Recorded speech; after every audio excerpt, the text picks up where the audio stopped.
यार दोस्त नमस्कार। आप सब लोग जानते हैं कि 23 फरवरी सुबह 11 बजे eco garden UP police re exam satyagraha शुरू होने जा रहा है, जिसमें सारे छात्रों से ये विनती की गई है कि आप सब लोगों को घरों से निकलना होगा अपनी मांग के लिए, और इस जायज मांग के लिए साक्ष्यों के साथ में अपना एडमिट कार्ड लेके आप सब लोगों को वहां पहुंचना होगा। क्योंकि दोस्त, अगर आप सोचेंगे ना घर बैठ के हमारा सॉल्यूशन हो जाएगा, देखो अपनी मांग आपको उठानी पड़ेगी।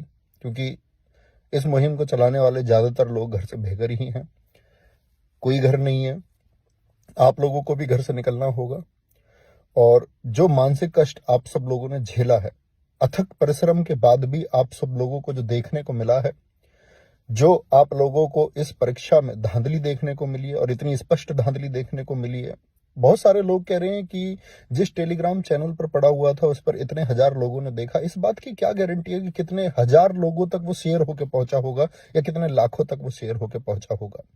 दोस्त, आपकी आवाज को कभी भी, मैं ये भी देख पा रहा हूं कुछ लोग उसमें बोल रहे हैं कि मतलब उसके कुछ पक्ष बता रहे हैं। मैं कह रहा हूं कि ये वो सब लोग हैं जो पेपर पा गए हैं, और जिनको पेपर मिल गया और जिनका अच्छा स्कोर एग्जाम में हो गया है, वो कभी नहीं चाहेंगे कि ये परीक्षा दोबारा हो। और अगर वो नहीं चाहते, उसी के लिए लेकर के उनके तर्क हैं, उन्हीं को लेकर के उनका पॉइंट है कि परीक्षा दोबारा नहीं होनी चाहिए, क्योंकि उन सबका नुकसान है। क्योंकि पढ़ने वाला कोई बच्चा, उसे कोई दिक्कत नहीं है, उसको अपने पूरे जीवन भर उसे परीक्षाएं पिछले वर्षों में देता हुआ आया है, अगले वर्षों में परीक्षा देने के लिए तैयार है, लेकिन धांधली के लिए तैयार नहीं है। बाकी विवेक सर ने आप सब लोगों को कल वीडियो में बताया, उनकी वीडियो को जाकर के उनके चैनल पे भी आप देखें, उसको शेयर करें कि किस तरह से ये आंदोलन चलेगा। और सबसे ज्यादा जरूरी बात यह है कि आप इसको अहिंसा के माध्यम से चलाएंगे, और इस देश को, इस प्रदेश को साथ ही दिखना चाहिए कि क्या हम आपका इस व्यवस्था को बिगाड़ने वाले लोग हैं, या भविष्य में हम इस व्यवस्था में साथ देने वाले लोग हैं। ये लोग प्रदेश की सेवा के लिए, माननीय मुख्यमंत्री जी, सब लोग भर्ती होने वाले थे। इन्होंने सपना देखा, 60,244 घरों में एक आस जगी, लाखों घरों में एक आस जगी, और सब लोगों ने सपना देखा। एक ठेली पर पड़ता हुआ, एक भट्टे पर काम करता हुआ, सबसे निम्न वर्ग का बच्चा इस परीक्षा के लिए उठ खड़ा हुआ। एक बच्चे से जब मेरी बात हुई इस परीक्षा की तैयारी के दौरान, तो उसने बताया कि हमारे पिता को किन हालातों में इस पृथ्वी से जाना पड़ा, और 3 भाई बहनों खर्चा, उनकी बुआ उनको 2,000 रुपए देती है, इससे उनका घर भी चलता है, उनकी पढ़ाई भी चलती है। तो वो मेरे पास आया, मैंने उसे आश्वासन दिया कि भाई तुम्हारी आगे की मदद मैं करूंगा, और आगे की मदद मैं करूंगा। और वो बच्चा इतना निष्ठावान, ईमानदार है, उसने आज तक मुझसे कोई मदद नहीं ली, आज तक। तो उस निम्न वर्ग का उस सपने को संजोता हुआ जो इस देश का, इस प्रदेश का युवा है, वो इस भर्ती के लिए सपने देख रहा था। और स्पष्ट साफ है आपका, सब वहां पर एकदम से, ये मतलब थोड़ी भी गुंजाइश नहीं है कि कोई आदमी उस पर विचार करे कि धांधली हुई है या नहीं हुई है। एक स्पष्ट धांधली हुई है, और उसी छात्रों की मांग को लेकर के आपका यूपी री एग्जाम सत्याग्रह 23 फरवरी सुबह 11 बजे इको गार्डन। साथ ही अपने साथ में अपना खाने का कुछ भी, एक कॉपी, एक पेन, एडमिट कार्ड जेब में, किताब ले आना। हो सकता है आपको वहां पर रुकना पड़े, पुस्तक ले आना भाई, अपनी रुचि की कोई एक किताब ले आना जिसको वहां पढ़ते रहें। ये छात्र वर्ग की बात है, ये मानवता की बात है, और इसमें सभी लोगों को जुड़ना चाहिए। क्योंकि भाई सब झेल लेंगे, सबके परिवारों को क्या मानसिक कष्ट इस समय दिया जा रहा है, आपके, हमारे। क्योंकि मैं ये मानता हूं कि हम लोग इसको झेल लेंगे जैसे भी होगा, लेकिन आपको जो मानसिक कष्ट पहुंचेगा, और पूरे जीवन जो पहुंचेगा, पूरे जीवन जो उस अवसर जो मिला था अपने जीवन को बेहतर करने का, अगर वो हाथ से चला गया तो वो फिर कभी लौट कर नहीं आने वाला है। तो दोस्त, एक ही मांग, और बहुत ही व्यवस्थित ढंग से, कि कोई इस पर प्रश्न चिन्ह लगा पाए, और ये प्रदेश याद रखे कि क्या इतना व्यवस्थित भी कोई आंदोलन हो सकता है। और इतिहास याद रखेगा इस आंदोलन को। साथ ही आप पहुंचेंगे 23 तारीख को। और इसके बाद मैं आपको बताऊं कि मेरे इंस्टाग्राम पर, क्योंकि दोस्त और बाकी चैनल पर वीडियो नहीं आ सकती है, चैनल का एक्सेस हमारे पास नहीं है, ठीक है। वो वीडियोस वेरीफाई हो रही हैं कि कौन सी वीडियोस पे जाएगी या नहीं जाएगी, वो एडमिनिस्ट्रेशन के मतलब परमिशन के बाद ही वहां चीजें जा रही हैं। और इसके बाद भी हो सकता है मेरी तरफ से आपको यहाँ मैसेज मिले कि भाई इस आंदोलन में मैं साथ नहीं हूं, या किसी भी तरह का, तो आप उस मैसेज को झूठ मानना। और मतलब मेरी तरफ से कुछ भी ऐसी चीज आई जो आपको लगे नेगेटिव है यहाँ पर आपके इस आंदोलन को लेकर के, आपसे खड़ा जाना, आप मान जाना, आपके भाई के शब्द वो नहीं है।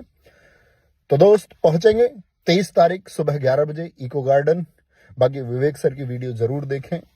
आप सब लोगों के लिए सब कुछ दांव पे लगाए हुए हैं। सारे टीचर इसमें आप लोगों के साथ हैं, सारे अध्यापक लोग इसमें बात कर रहे हैं। हर प्रत्येक व्यक्ति, मैं पहली बार देख रहा हूं कि आपको लेकर के सब एक साथ है, कंधे से कंधा मिला करके सारे अध्यापक वर्ग। Target with Alok Ravi Tiwari sir, आपका विवेक सर, इसको आप लोग जानते ही हैं कि उन्होंने अपनी जान जोखिम में लगा करके इसके लिए वो कितना कुछ सह रहे हैं और आप लोगों के लिए सबसे स्पष्ट रूप से बोल रहे हैं। आपका एसएसजी गुरुकुल सर बहुत मोर्चा संभाले हुए हैं और इस समय की इस स्थिति में सबसे आगे दिख रहे हैं। मैं अगर बात करूं तो इस प्रदेश के ऑफलाइन और ऑनलाइन के सभी सम्मानित साथी आप लोगों के लिए प्रयास कर रहे हैं। तो साथी, अब जरूरत है कि आप जाग पाएंगे या नहीं जाग पाएंगे। आज सुबह भी नोटिस आया, सुबह के नोटिस में भी आप लोगों ने देखा होगा कि वो कह रहे कि 23 तारीख तक आप अपने जो भी प्रतिवेदन है उनको भेज दीजिए। बोर्ड अच्छा डिसीजन लेगा, आप छात्रों के हित में डिसीजन लेगा। लेकिन दोस्त, ये सब आप लोग अपनी आवाज को बहुत बुलंद तरीके से उठा पा रहे हैं, इसकी वजह से वो आवाजें आ रही हैं। तो आप सब लोगों को आवाज इस तरह से उठाए रखनी है, क्योंकि वो बहुत सारे प्रयास होंगे कि आपकी आवाज को धीमा कर दिया जाए, आपकी आवाज को दमन कर दिया जाए। लेकिन इतनी एक व्यवस्थित मांग होनी चाहिए, इतने हिंसात्मक रूप से होनी चाहिए, क्योंकि दोस्त इसमें संवेदनाएं हैं, भावनाएं। और मैं प्रशासन से भी ये गुजारिश करूंगा कि पुलिस प्रशासन भी समझे कि आपके बच्चे हैं। आप जब सब भर्ती हुए होंगे तो आपके सपने रहे होंगे कुछ, और अगर आपके सपने को कुचला जाता या कुचल दिया जाता तो आप इस समय यहां वर्दी में नहीं होते। तो आप जो किसी को भी मानसिक कष्ट दे रहे, किसी के परिवार को, किसी की माता, किसी पिता को, ठीक है, झेला जाएगा, लेकिन आप लोग थोड़ी एक इंसानियत, थोड़ी सी संवेदनाएं, थोड़ी सी भावनाएं इन बच्चों के लिए रखिए। प्लीज, मेरी रिक्वेस्ट है सब लोगों से, और सब लोग पहुंचे और अपनी इस मांग को उठाए। थैंक यू, जय हिंद। और साथ ही याद रख लेना, वहां इको गार्डन में किसी भी प्रकार की भाषणबाजी से बचें, किसी भी प्रकार का अनावश्यक शब्द ना बोलें। जो आप लोगों को लगे 10-20 बच्चों में जो अच्छा बोल सकता है, अपने तथ्यों को अच्छे से पेश कर सकता है, सभी प्रकार के मीडिया का, अपने जितने भी यूट्यूब चलाने वाले स्टूडेंट्स हैं जो अपना चैनल बनाए रखते हैं, ठीक है, उन सभी का स्वागत है। सारी मीडिया से बड़े अच्छे से, विनम्रता से सब लोगों से बात करें, अनावश्यक कोई बात ना करें, ठीक है। और वहां बैठिए और पंक्तिबद्ध होकर वहां बैठना, ताकि सब लोगों को दिखे कि इतनी संख्या भी क्या पंक्तिबद्ध हो सकती है। हाँ, हो सकती है साथी। ये मेरी आप सब लोगों से हाथ पैर जोड़ करके रिक्वेस्ट है कि आप इसको सफल बनाना। नहीं तो साथी, क्योंकि चीजें बदलेंगी तो इसी से बदलेंगी और फिर कोई विकल्प दिखता भी नहीं, और अन्य जो विकल्प होंगे तो अंतिम समय तक संघर्ष किया जाएगा। हर अंतिम विचार पर सारे अध्यापक गण सहयोग करेंगे आप सब लोगों के लिए। जब तक ये जंग रहेगी, जब तक ये संघर्ष रहेगा, जब तक ये मांग रहेगी, तब तक इसको चलाया जाता रहेगा। लेकिन आप एक व्यवस्थित तरीके से अपनी बात को वहां पर पुट करें, और मतलब अनावश्यक किसी शोर से बचें, और बहुत कम लोगों को, और साथ ही मैं उम्मीद करूंगा इसमें वॉलंटियर्स भी आप ही बनेंगे। आप लोग ही इसको बहुत अच्छे से व्यवस्थित करेंगे, क्योंकि बहुत सारे प्रयास हो सकते हैं आपकी चीजों को बिगाड़ने के, तो वो आपको नहीं बिगड़ने देनी है। कौन अध्यापक गिरफ्तार होंगे, कौन गिरफ्तार हुए हैं, भविष्य में बहुत सारी ऐसी चीजें सामने को आएंगी आपको देखने को। लेकिन याद रख लेना कि आंदोलन को आप लोग चलाए रखेंगे, और जो लोग आप लोगों को लगे कि सबसे व्यवस्थित लोग हैं, उनको स्वयं ही आप आगे करेंगे और खुद से आगे पहुंचने का मौका देंगे, और इस मुहिम को आगे बढ़ाते रहेंगे। थैंक यू, नमस्ते।